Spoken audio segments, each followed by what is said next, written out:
Hey there, guys. I just want to say,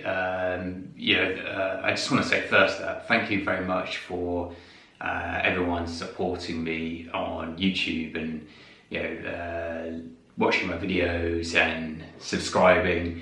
It really means a lot. I think for me, I've been trying to be a bit more serious with my YouTube videos. I've had it set up for a while now, and I was uploading videos when kind of projects came around, like when I did the interviews at Avery Stone Circle. That was kind of one project that myself and my wife did, and then we obviously then uploaded it to YouTube. So it was a bit more kind of spontaneous, but now I'm kind of trying to take it a bit more seriously and in terms of trying to upload videos more regularly. And because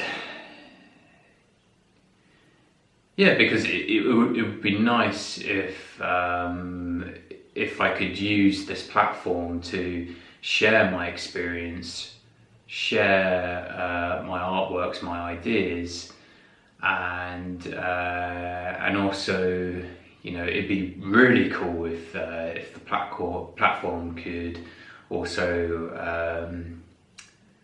help me out financially as well, because obviously creating YouTube videos has the potential to generate some source of income. And I think for me, that's another reason why I'm being a bit more serious, being a bit more consistent with it, is because I'd like to share my artistic experience and my ideas with you guys, but also at the same time I would like to be able to sustain my art career. And so for me that's so it's a double-edged sword, really, isn't it, I suppose. So that's why I'm being more consistent with it, because I'd like to continue to sustain my artistic practice financially as well. And so your views, your subscribers, the subscribers to my channel really means a lot, really helps me out in a big way. And also it just means I can continue making videos like this, sharing my experience within my artistic practice with you guys. So, but anyway, I mean, it's still really good, because I find the more I do this, the more I learn about myself, the more I kind of build up my own kind of self-confidence, and the more I kind of get to understand a bit more about myself, because I'm sharing more of myself, I'm sharing more of my kind of my artistic side. So it's kind of, the channel is shaping up to be almost like some kind of video blog, which is quite interesting as it documents the kind of journey. But I guess if I was going to talk more about that would be a separate video. But anyway, I just want to say thank you very much for your continued support. So in this video, I thought, I got my notes again.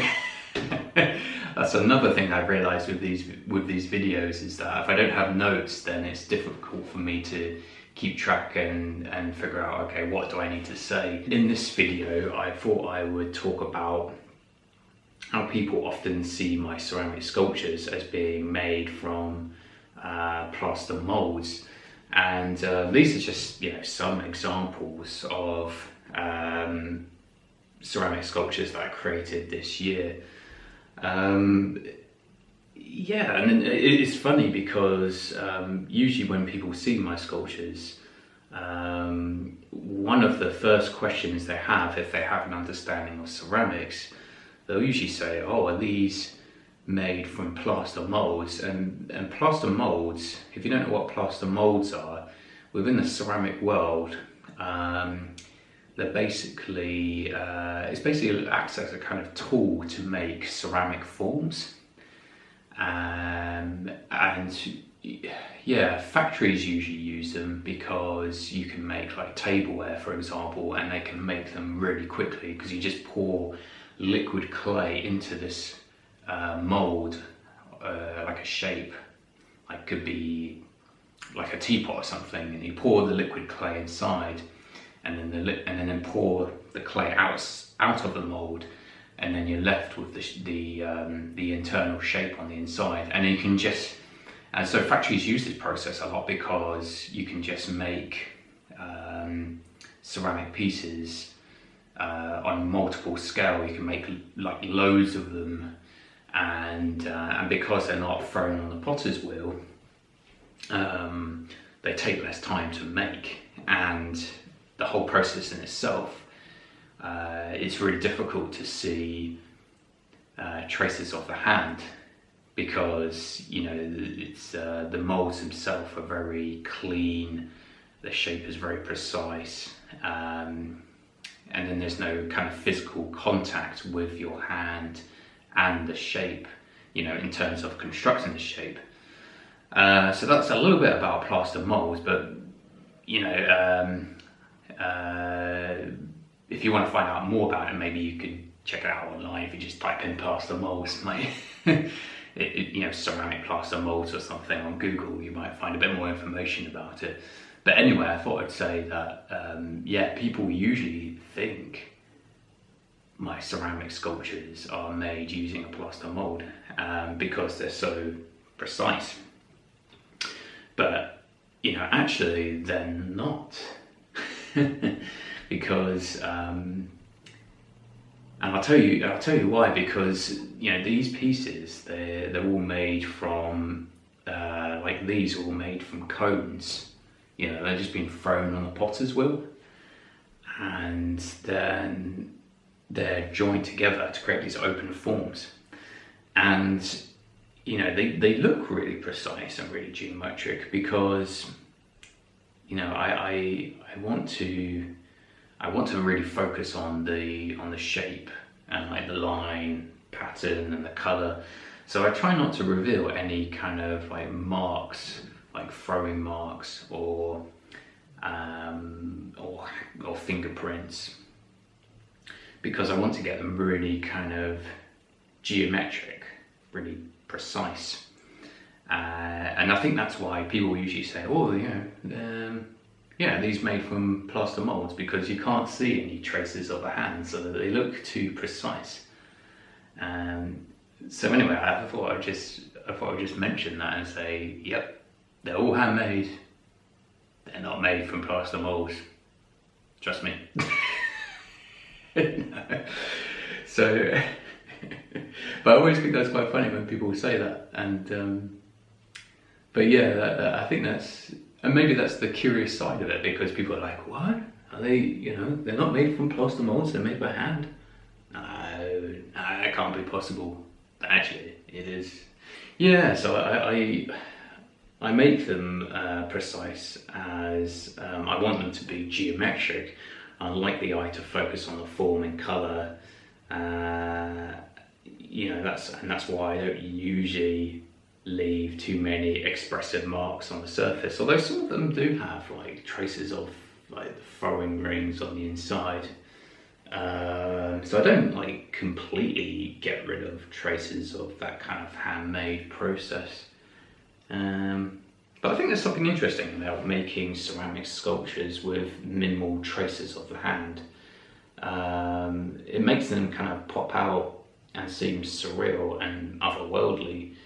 And I suppose there's a whole kind of curiosity, because you just start to wonder, how it was made. So that's a little bit of kind of explaining that side of thing, really.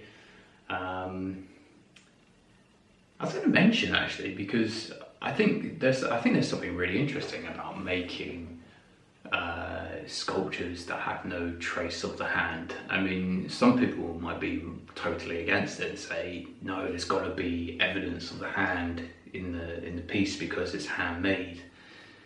And I think, because the justification is, well, if there's no trace of the hand in the piece, then why is it handmade? Why can't you just use plaster molds? And yeah, maybe there's a point there. But I think, but I think by testing your capabilities to make something in this way, I think, like I said before, it just creates that kind of curiosity, because then you're left to wonder, wow, was it really made by hand? It just builds up that kind of that surprise. So I think that's really interesting, and actually it got me thinking about the artist Jeff Koons, because he makes lots of he makes sculpture, and a lot of his sculptures don't have any trace to the hand. You can't see any fingerprints or kind of making process marks left on the piece. They're very clean, very precise, very geometric, and and I think, and it got me thinking, because there's a type of alien type quality about that kind of work, because you just can't believe that it was physically made by human beings. You think it was just like plopped down on the earth from outer space, created by aliens. Because and because of that, because you can't see any trace of the hand, they just look otherworldly, and you have to wonder, what's going on here? I mean, they look so, surreal, because you can't see any joins or anything, and so I think that's what, I think that's what I like about that kind of work and that kind of way of making. And I think, yes, you can make, sculptures that have that trace of the hand. That's one area. And then you can make sculptures that doesn't have trace of the hand. That's another area. But it's all, for me, it's all possibilities. It's all potential. So anyway, that is a kind of brief description of,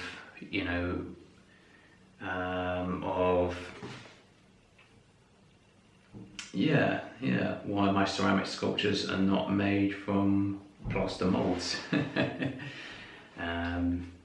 So I hope that kind of gives you a kind of understanding of why I don't use plaster molds to create my work.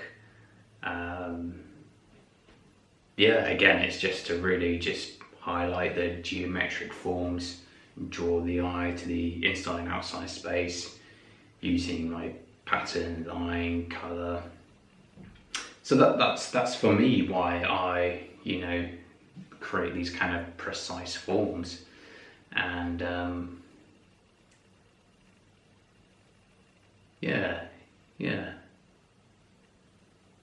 it's interesting thinking about it. But trust me, they're all handmade. They all start from the potter's wheel. And I think you can probably have a look on my blog, as I have some kind of images on there, like detailing some of the process. So there's evidence.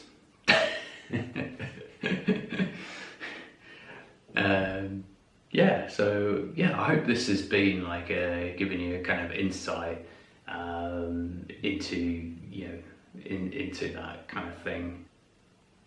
And thank you very much for watching this video, and if you found this video useful, feel free to like the video, and some people say you can turn on that bell notification so you get reminded of another video coming up. Hit the bell notification. It's quite funny, isn't it? It's like, hit the like button, hit the bell notification, and then subscribe to the channel. But no, seriously, I don't want to force people to do that, because I really want to, I really just want to provide value and just share my experience and share my artistic journey. And if you like it, that's great, but if you don't like it, that's fine. You know, I'm not really forcing anyone. But yeah, I mean, if you do like it, then feel free to like the video and subscribe to the channel. And yeah, so thank you very much for watching, and I'll see you next time.